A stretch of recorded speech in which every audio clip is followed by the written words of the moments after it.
Good morning students, मैं doctor Jitendra Kantia सेठ श्री भगवान दास तोदी पीजी महाविद्यालय की ऑनलाइन क्लासेज में आपका हार्दिक स्वागत करता हूं। इससे पहले वाले वीडियो में अपने ने बीएससी पार्ट सेकंड के अंदर बीएससी पार्ट सेकंड टेरिडोफाइट अपना चल रहा था। टेरिडोफाइट के अंदर अपने ने एपोगेमी और एपोस्पोरी के बारे में डिस्कस किया। आज अपना जो टॉपिक है वो स्टीलार सिस्टम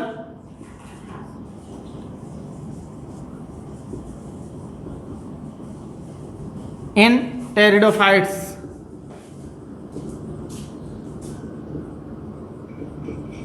टेरिडोफाइटा में रंभ तंत्र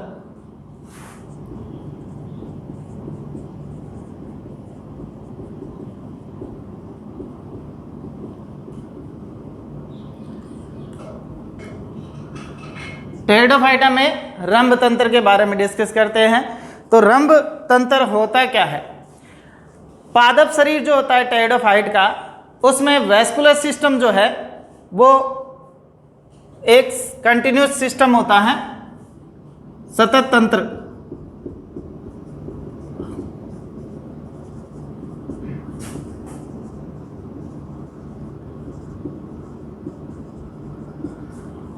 वेस्कुलर सिस्टम जो होता है वो एक सतत तंत्र के रूप में पाया जाता है, जिसे अपने सेक्स साइंटिस्ट का नाम है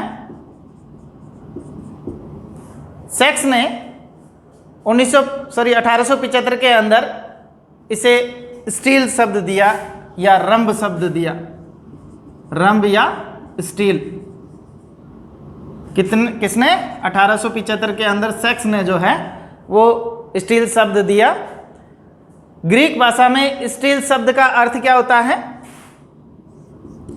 स्टील मीन्स पिलर या स्तंभ। तो ये जो स्टीलार सिस्टम होता है वो कैसा होता है? पिलर के समान या स्तंभ के समान होता है। स्टील शब्द का सबसे पहले प्रयोग जो है प्राइमरी वेस्कुलर सिस्टम के लिए किया गया। किसके लिए? Primary vascular system, PVS. Primary vascular system के लिए सबसे पहले कौन से शब्द का प्रयोग किया गया? स्टील शब्द का प्रयोग किया गया। तो सबसे पहले क्या था कि जो स्टीलार सिस्टम है वो एक जो वेस्कुलर सिस्टम है वो एक कंटिन्यूस सिस्टम है, सतत तंत्र है। इसके बारे में सबसे पहले सेक्स ने 1875 के अंदर बताया और स्टील नाम दिया। स्टील का अर्थ क्या होता है? पिलर या स्तंभ होता है। और स्टील शब्द किसके लिए प्रयोग किया जाता है? प्राइमरी वेस्कुलर सिस्टम के लिए स्टील शब्द का प्रयोग किया जाता है। अब इसमें वॉन टिगम और डुलिएट नामक साइंटिस्ट जो थे, इनके अनुसार स्टीलर सिस्टम जो होता है वो वेस्कुलर सिस्टम की एक मूलभूत इकाई है। किसके लिए? किसके अनुसार? वॉन टिगम और डुलिएट।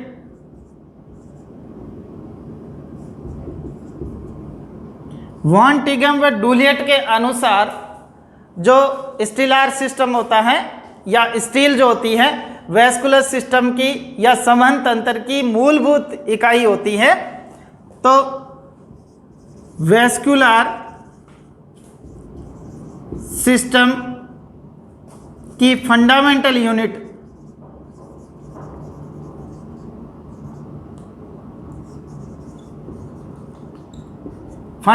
यूनिट क्या है?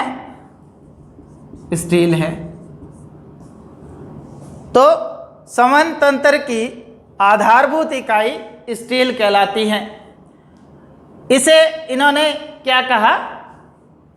स्टीलार सिस्टम, स्टेलार सिस्टम यानी रंभ सिद्धांत कहा। या स्टीलर थ्योरी अपन बोल सकते हैं, थ्योरी। इसे इन्होंने क्या नाम दिया? रंभ सिद्धांत नाम दिया। और रंभ सिद्धांत के अनुसार स्टेम व रूट का प्राथमिक संगठन जो होता है वो कैसा होता है?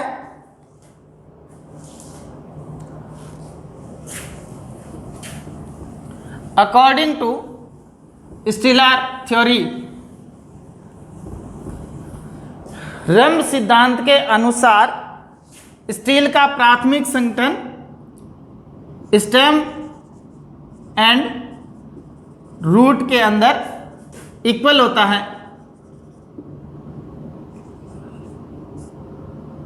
यानी समान होता है। दोनों के अंदर एक जैसा होता है या समान होता है, जो कि कॉर्टेक्स व स्टील से बना होता है। दोनों के अंदर ही जो स्टीलर सिस्टम है वो कैसा होता है? समान है। और समान है तो साथ में वो किससे बना होता है? कॉर्टेक्स, जिसको अपन क्या कहते हैं? वल्कुट प्लस स्टील, यानी संवहन तंत्र से मिलकर बना होता है। ये इन दोनों भागों के अंदर विभेदित होता है और दोनों ही, चाहे रूट ले लो चाहे अपने स्टेम ले लो, दोनों के अंदर ये स्टील जो है वो किस में विभेदित होता है? कॉर्टेक्स और स्टील के अंदर। कॉर्टेक्स व स्टील जो है, जिसको अपन वेस्कुलर सिलेंडर भी कहते हैं, वेस्कुलर सिलेंडर,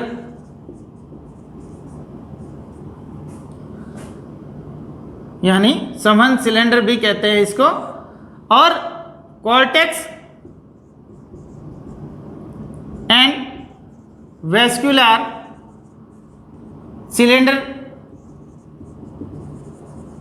दोनों एक दूसरे से किसके द्वारा अलग रहते हैं? एंडोडर्मिस के द्वारा। एंडोडर्मिस जो लेयर होती है वो कॉर्टेक्स और सेंट्रल सिलेंडर को, दोनों को या वेस्कुलर सिलेंडर को अलग करती है। और इसको जो एंडोडर्मिस है इसके बाहर की ओर क्या पाई जाती है? पेरिसाइकिल पाई जाती है, जो कि एक या अधिक पेरेनकाइमेटस लेयर के द्वारा बनी होती है। क्या होता है कि अपन अगर किसी प्लांट का रूट का या स्टेम का डायग्राम अब टीएस काट के देखें तो उसमें सबसे पहले अपने को क्या मिलेगा? एपिडर्मिस मिलेगा। एपिडर्मिस के बाद में ये वाला भाग जो है वो किसका मिलेगा? कॉर्टेक्स का मिलेगा। अब अंदर सेंटर के अंदर तो क्या है? सेंट्रल सिलेंडर वेस्कुलर सिलेंडर, या इसको क्या कहते हैं? सेंट्रल सिलेंडर कहते हैं। ये सेंट्रल सिलेंडर जो है इसके अंदर उपस्थित होता है। तो इस सेंट्रल सिलेंडर और कॉर्टेक्स दोनों को सेपरेट कौन कर रही है? ये एंडोडर्मिस जो है वो इसको दोनों को सेपरेट कर रही है। अब एंडोडर्मिस के बाद में एक लेयर और पाई जाती है जो एक या अधिक पेरेनकाइमेटस लेयर के द्वारा बनी होती है या पेरेनकाइमेटस स्तर के द्वारा बनी होती है। इस लेयर को अपन क्या कहते हैं? पेरिसाइकिल। और पेरिसाइकिल के अंदर की ओर क्या उपस्थित होते हैं? जाइलम और फ्लोएम उपस्थित होते हैं। तो ये तो क्या हो जाएगा? फ्लोएम, और सेंटर में क्या हो जाएगा? जाइलम।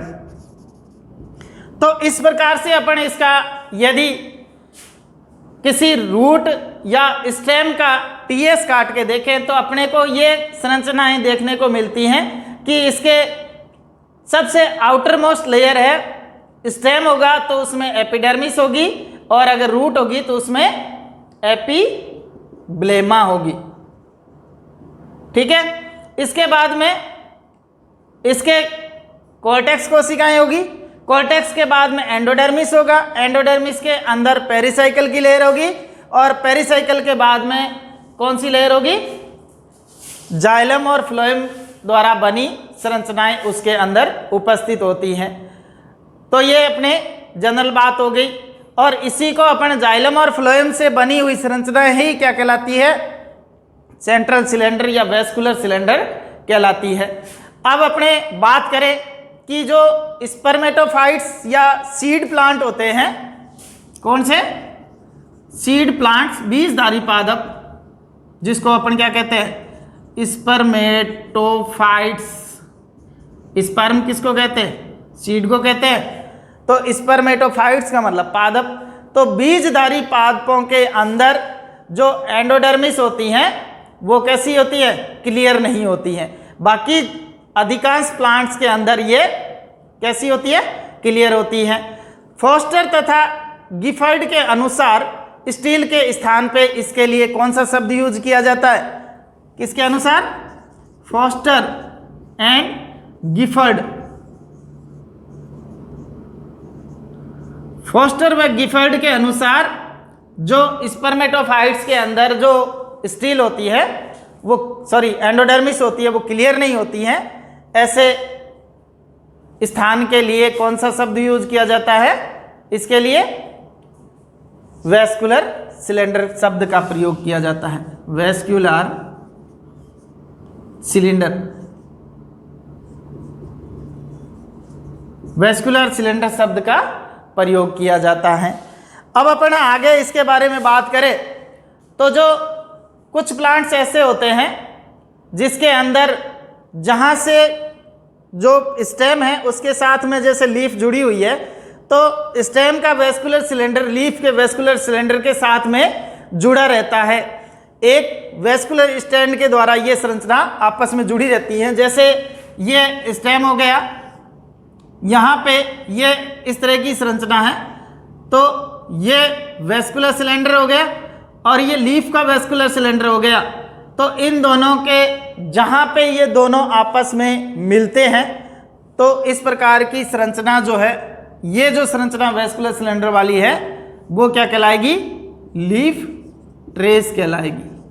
और इन दोनों के बीच में उपस्थित ये रिक्त स्थान जो है वो लीफ गैप कहलाएगा।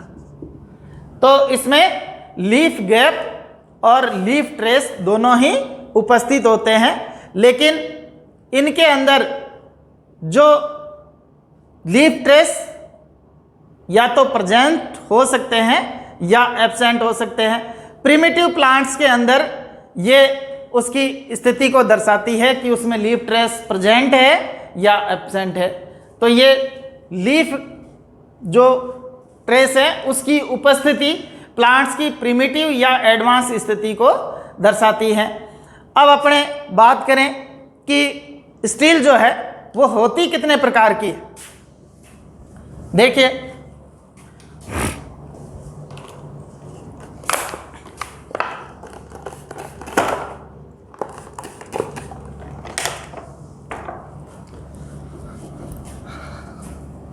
Types of steel.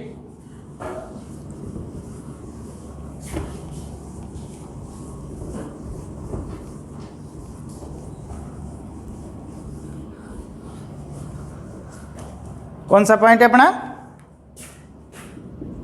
Types of steel, रंभ के प्रकार। सामान्य रूप से जो वेस्कुलर प्लांट्स होते हैं उन वेस्कुलर प्लांट्स के अंदर रंभ कितने प्रकार की होती हैं उसके बारे में अपन यहाँ डिस्कस करते हैं।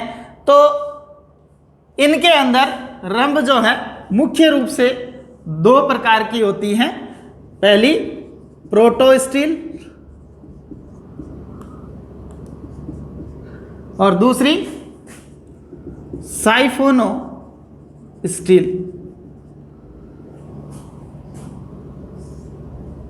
तो ये दो प्रकार की रंभ जो है वो वेस्कुलर प्लांट्स के अंदर सामान्य रूप से देखने को मिलती हैं। और बाकी जो है जितने भी टाइप की रंभ आगे मिलती है, स्टील जितने भी प्रकार की मिलती हैं, वो सारे के सारे इन दोनों के टाइप्स है या मॉडिफिकेशन है। ठीक है, अब अपन बात करें सबसे पहले प्रोटो स्टील की। तो अपने यहाँ प्रो शब्द अपने ने प्रोकैरियोटिक के अंदर भी पढ़ा या अन्य जैसे माइक्रोबायोलॉजी है उसमें भी प्रोकैरियोट शब्द पढ़ा, या अपने प्रारंभिक न्यूक्लियस, जिसको इसमें प्रोकैरियोट, कैरियन कहते हैं केंद्र को और प्रो कहते हैं प्रारंभिक को। तो यहाँ भी प्रो शब्द के अंतर्गत आता है प्रारंभिक स्टील या प्रारंभिक रंभ। तो प्राथमिक रंभ के रूप में इसको माना जाता है। सबसे प्रिमिटिव स्टील जो है वो क्या है, ये प्रोटो स्टील को माना जाता है। अब प्रोटो स्टील को सबसे प्रारंभिक माना जाता है, इसका मतलब वो कैसी है, सबसे सिंपल टाइप की स्टील ये हो गई, सिंपल स्टील। जो सबसे सरल प्रकार की रंभ है वो कौन सी है, प्रोटो स्टील है। अब सबसे सरल प्रकार की है तो इसका मतलब इसका केंद्रीय भाग जो है, सेंट्रल पार्ट किसके द्वारा होता है, ठोस जाइलम के द्वारा बना होता है। सॉलिड जाइलम जो है उसके केंद्रीय भाग में उपस्थित होता है, इसीलिए इसको क्या कहते हैं, सबसे सरल प्रकार की स्टील कहा जाता है। अब जाइलम के बाहर की ओर क्या उपस्थित होता है, आप लोगों को पता ही है कि अपन जब ये केंद्र में जाइलम बनाते हैं, ये जैसे जाइलम का कलर कैसा होता है, रेड कलर का होता है। अपन जैसे प्लांट्स को स्टेन करते हैं तो सेफ्रेनिन से स्टेन जो कोशिकाएं होती हैं वो कैसी होती है, रेड कलर में दिखाई देती है। इसका मतलब वो क्या है, जाइलम है। और जाइलम के बाहर की ओर एक घेरा उपस्थित होता है जो कि कैसे कलर का होता है, ग्रीन कलर का।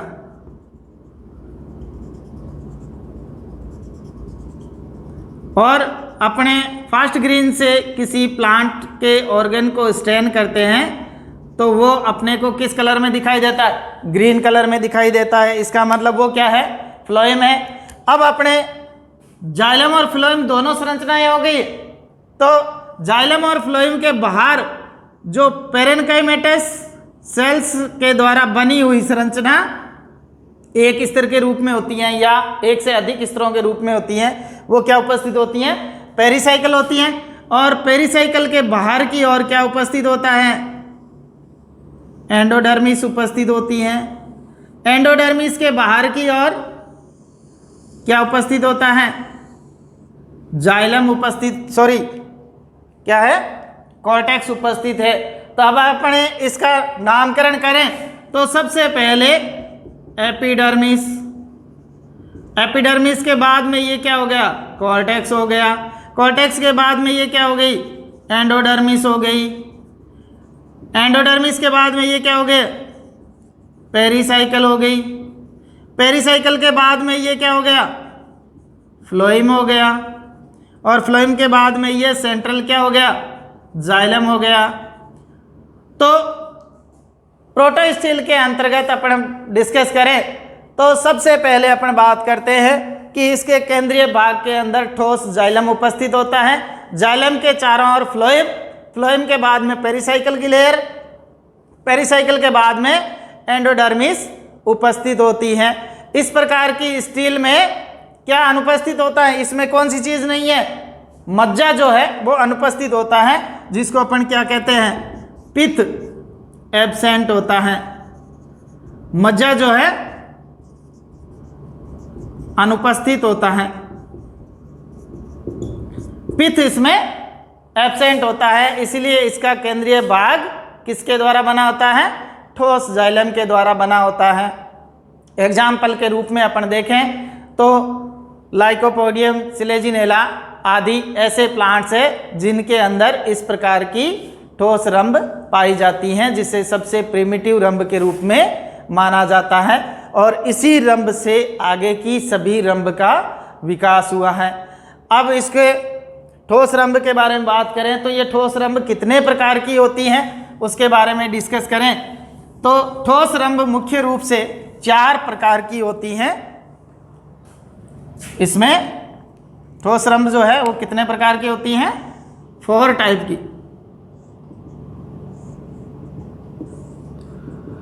सबसे पहले हैप्लो स्टील, पहली कौन सी होती है, हैप्लो स्टील। दूसरी कौन सी होती है? Actino steel, actino steel. और तीसरी प्लेक्टो स्टील, और चौथी मिक्स्ड प्रोटो स्टील। तो ये 4 प्रकार की है। तो सबसे पहले कौन सी हो जाएगी? एकल रंभ हैप्लो स्टील, या इसको अपन क्या कहते हैं? एकल रंभ। दूसरी जो है कौन सी हो जाएगी? अरीय रंभ। तीसरी पट्टिल रंभ, और चौथी मिश्रित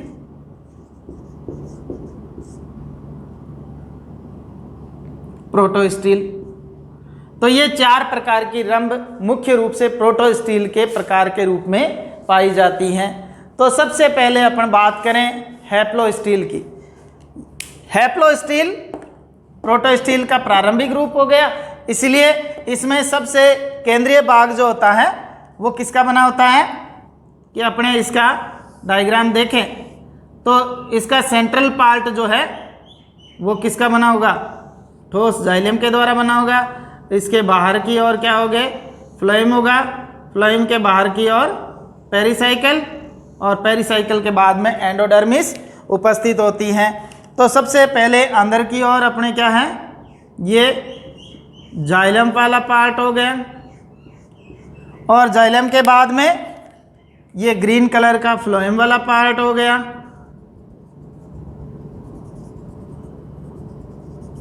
और इसके बाद में पेरिसाइकिल हो गई, फिर एंडोडर्मिस हो गई, फिर कॉर्टेक्स हो गई, और ये तो हो गए एपिडर्मिस। ये क्या हो गया? कॉर्टेक्स। ये क्या हो गया? एंडोडर्मिस। और एंडोडर्मिस के बाद में ये क्या हो गया? पेरिसाइकिल। पेरिसाइकिल के बाद में ये क्या हो गया? फ्लोएम, और सेंटर में ये क्या हो गया? जाइलम हो गया। तो ये कौन सा स्टील हो गया? Haplo steel. तो ये एकल रंभ के रूप में इसके अंदर रंभ जो होती हैं वो, जैसे जाइलम है वो एकल है, फ्लोएम भी है वो एकल है, तो एकल रंभ के रूप में इसमें स्टील जो है वो उपस्थित होती हैं। तो उदाहरण अपने ने पहले ही ले लिया था कि लाइकोपोडियम, सिलेजिनेला, लाइगोडियम आदि प्लांट्स जो हैं उसके अंदर इस प्रकार की स्टील सामान्य रूप से देखने को मिलती हैं। अब अपने दूसरा पॉइंट बात करें कि इसमें एक्टिनो स्टील या अरीय रंभ किसको कहते हैं? तो इस प्रकार की स्टील के अंदर क्या होगा? अरीय, यानी कि एक फ्लोएम की लेयर होगी, फ्लोएम के बाद में फिर जाइलम की, फिर फ्लोएम की। तो इसके अंदर केंद्रीय जाइलम जो होता है वो अपने केंद्रीय जाइलम जो है वो अरीय परतों के रूप में उपस्थित होता है। जैसे अपने इसको, ये कॉर्टेक्स वाला भाग हो गया, कॉर्टेक्स के बाद में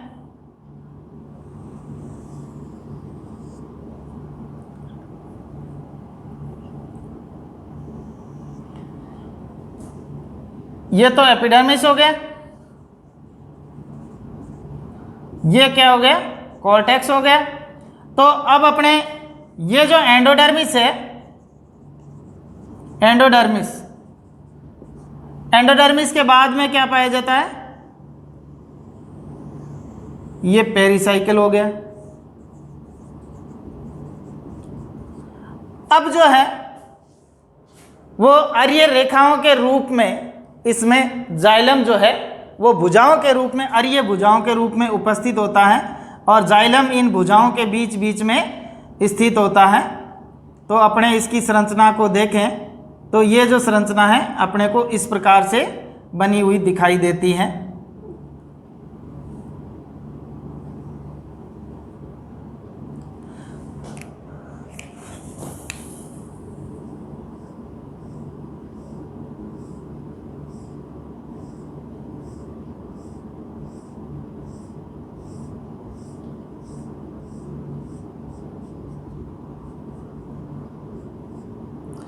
जाइलम जो है अपना क्या है, इस अरीय भुजाओं के रूप में, ये जो है इसकी भुजा हो गई, इन भुजाओं के रूप में जाइलम उपस्थित होता है, और दो भुजाओं के बीच में ये क्या उपस्थित होता है, यहाँ पे फ्लोएम उपस्थित होता है।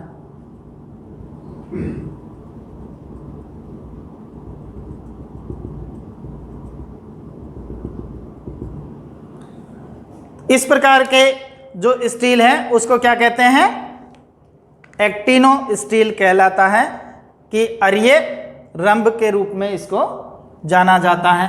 तो ये क्या हो गया, फ्लोएम, और ये जाइलम, इसको अपन क्या कहते हैं, एक्टिनो स्टील। आगे समझ में। अब अपन बात करें तीसरे पॉइंट की, प्लेक्टो स्टील या पट्टिल रंभ। तो पट्टिल रंभ कौन सा होगा, कि जाइलम यहाँ पे अरीय भुजाओं के रूप में था, तब तो अपन उसको क्या कह दिया, एक्टिनो स्टील। यदि जाइलम फ्लोएम के अंदर एक प्लेट्स के रूप में पाया जाता है तो उसको अपन क्या कहते हैं, पट्टिल रंभ कहते हैं। तो इसको भी अपन देख लेते हैं। देखिए,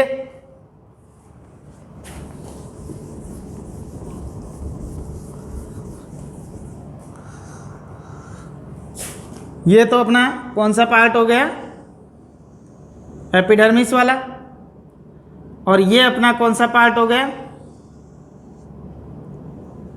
एंडोडर्मिस पेरिसाइकल वाला। और अब अपन बात करें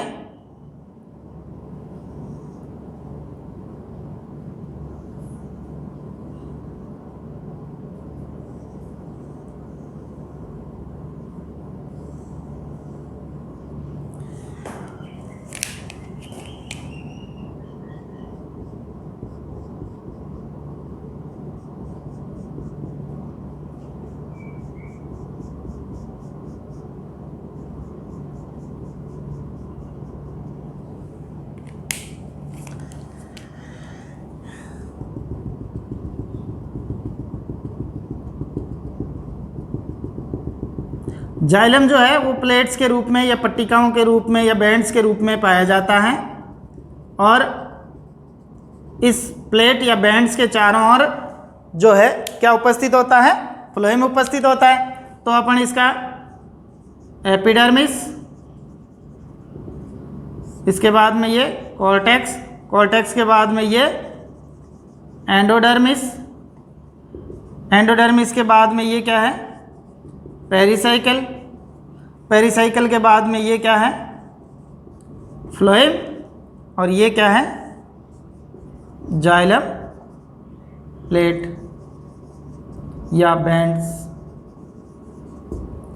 तो इस प्रकार की स्टील जो है वो क्या कहलाती है, प्लेक्टो स्टील कहलाती हैं। इस प्रकार की स्टील में जो केंद्रीय जाइलम है वो कई सारी पट्टिकाओं के रूप में या बैंड्स के रूप में परिवर्तित हो जाती हैं, और ये बैंड्स जो होते हैं, ये पट्टिकाएं जो होती हैं वो फ्लोएम के अंदर अंतःस्थापित रहती हैं, और फ्लोएम के चारों ओर पेरिसाइकल की लेयर पाई जाती है। पेरिसाइकल के बाहर की ओर एंडोडर्मिस लेयर होती है।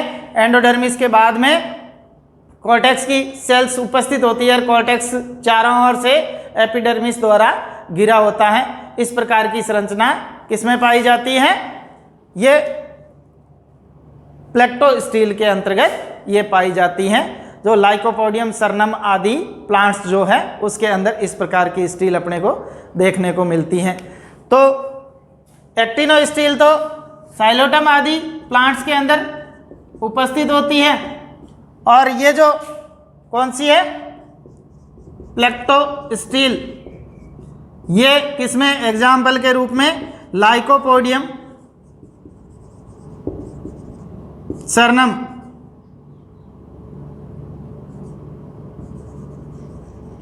लाइकोपोडियम सरनम के अंदर इस प्रकार की स्टील आपको देखने को मिलेगी। तो अपने लास्ट पॉइंट अपना मिक्स्ड प्रोटो स्टील। इस प्रकार की स्टील जो है वो ओस्मुंडा जैसे, ओस्मुंडा रेगुलिस आदि जो फर्न होती है उस फर्न के अंदर मिक्स्ड प्रोटो स्टील पाई जाती है। इस प्रकार की स्टील में जो केंद्रीय जाइलम होता है वो छोटे छोटे बैंड्स के रूप में टूट जाता है, और ये सारे बैंड्स जो है फ्लोएम के अंदर अंतःस्थापित रहते हैं। फ्लोएम जो है चारों ओर से किसके द्वारा घिरा होता है? प्रोटोस्टील, जो कि मृदुतिकीय कोशिकाओं के द्वारा या पेरेन्काइमेटस सेल्स के द्वारा बनी होती है, उसके द्वारा घिरा होता है। और पेरिसाइकिल के चारों ओर आपको पता ही है फ्लोएम की लेयर होती है। फ्लोएम के बाद में वो कॉर्टेक्स लेयर, कॉर्टेक्स के बाद में एपिडर्मिस इसमें उपस्थित होती है। तो आप अपने इसके डायग्राम को बना के देखें।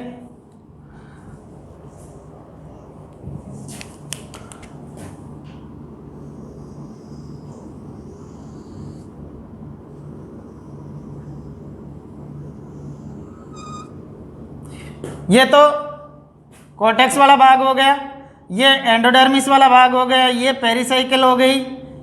अब इसमें जाइलम और फ्लोएम जो होता है वो किस रूप में होता है कि इसमें ये इस तरह से बैंड्स जो है वो कई सारे बैंड्स बन जाते हैं।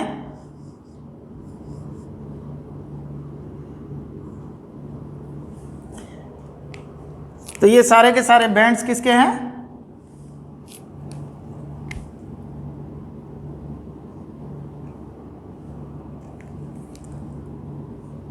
जाइलम के द्वारा बनी हुई संरचनाएं होती हैं।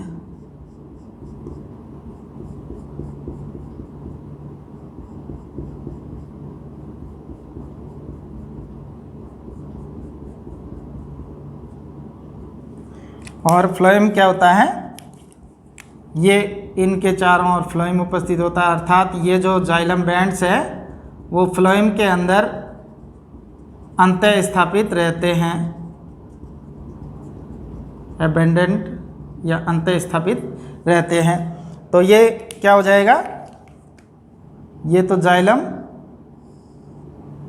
बैंड्स हो जाएंगे और ये जो है ये फ्लोएम हो जाएगा। और ये स्टील कौन सी हो जाएगी? Mixed proto steel. और ये किस में पाई जाती है? ओस्मुंडा रेगेलिस। ओस्मुंडा रेगेलिस जो फर्न होती है उसके अंदर इस प्रकार की स्टील मिलती है। तो आज अपने डिस्कस किया किसका? रंभ का।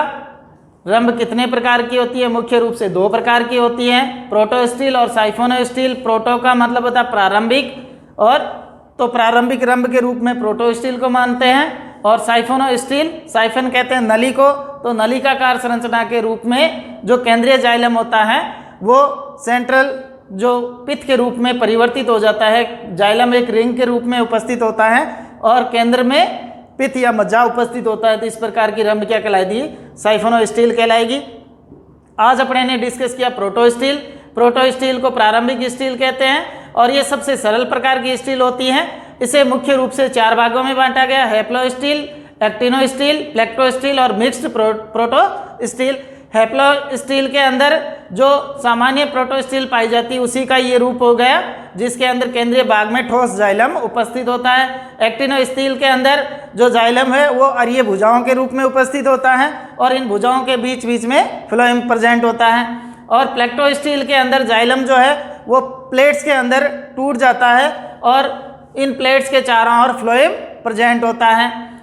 और मिक्स्ड प्रोटो स्टील के अंदर क्या होता है कि जाइलम जो है छोटे छोटे बैंड्स के अंदर टूट जाता है और प्रत्येक बैंड जो है वो अंतः स्थापित रहता है किसमें? फ्लोएम के अंदर। और ये सभी जाइलम और फ्लोएम की संरचना जो है वो किसके द्वारा घिरी होती है? मृदुतिकीय पेरिसाइकिल द्वारा घिरी होती है। पेरिसाइकिल जो है एक या अधिक स्तरों की बनी होती है और पेरिसाइकिल के चारों ओर एंडोडर्मिस उपस्थित होती है। एंडोडर्मिस के बाहर की ओर किसके? कॉर्टेक्स लेयर या वल्कुट कोशिकाओं का जो है समूह पाया जाता है। वल्कुट कोशिकाओं के बाहर की ओर एपिडर्मिस उपस्थित होती है। तो इस प्रकार आज अपने ने प्रोटो स्टील के बारे में डिस्कस किया। साइफोनो स्टील का अपन डिस्कस नेक्स्ट क्लास में करेंगे। तब तक के लिए धन्यवाद।